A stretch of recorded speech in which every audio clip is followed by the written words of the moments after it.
ধন্যবাদ। আপনাদের আবহাওয়ার পূর্বাভাসে আগামী ২৪ ঘন্টায় আবহাওয়ার পূর্বাভাসে বলা হয়েছে দেশের সবগুলো বিভাগ অর্থাৎ রংপুর, রাজশাহী, খুলনা, বরিশাল, চট্টগ্রাম, ময়মনসিংহ, ঢাকা এবং সিলেট বিভাগের উপর দিয়ে ভারী সেখানে বৃষ্টি, বজ্রসহ বৃষ্টি, সেই সাথে লাইটেনিং ফ্ল্যাশেস হওয়ার সম্ভাবনা রয়েছে এবং এইসব এলাকায় এই যে বৃষ্টিপাত হবে তার পাশাপাশি ভারী থেকে অতি ভারী ও কোথাও কোথাও ভারী থেকে অতি ভারী বৃষ্টিপাতের সম্ভাবনা রয়েছে। তো এখন এই বৃষ্টিপাতের কারণ হচ্ছে মৌসুমী বায়ু সক্রিয় রয়েছে বর্তমানে বাংলাদেশের উপর এবং উত্তর বঙ্গোপসাগরে প্রবল আকার ধারণ করেছে।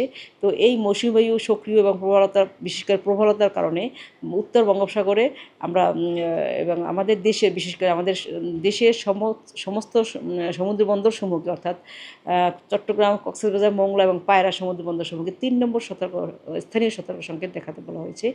এবং এই যে বৃষ্টিপাতের কারণে আমরা ভারী বৃষ্টিপাতের আগামী ৭২ ঘন্টা একটা ভারী বৃষ্টিপাতের সতর্কবার্তা দিয়েছি এবং এই ভারী বৃষ্টিপাতের কারণে পাহাড়ি এলাকায় অর্থাৎ চট্টগ্রাম এবং পার্বত্য চট্টগ্রাম, কক্সবাজার এইসব এলাকায় যেসব এলাকায় পাহাড় আছে সেখানে অতিরিক্ত বৃষ্টিপাতের কারণে পাহাড় ধসের সম্ভাবনা রয়েছে এবং এই বৃষ্টিপাতের কারণে মহানগর অর্থাৎ চট্টগ্রাম এবং ঢাকা বিভাগের যে সিটি এরিয়া সেখানে জলবদ্ধতার কারণ হতে পারে।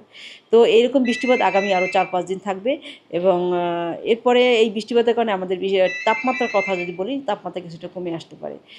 তো এই ছিল আবহাওয়ার পূর্বাভাস। আমি শাহনাজ সুলতানা, আবহাওয়াবিদ।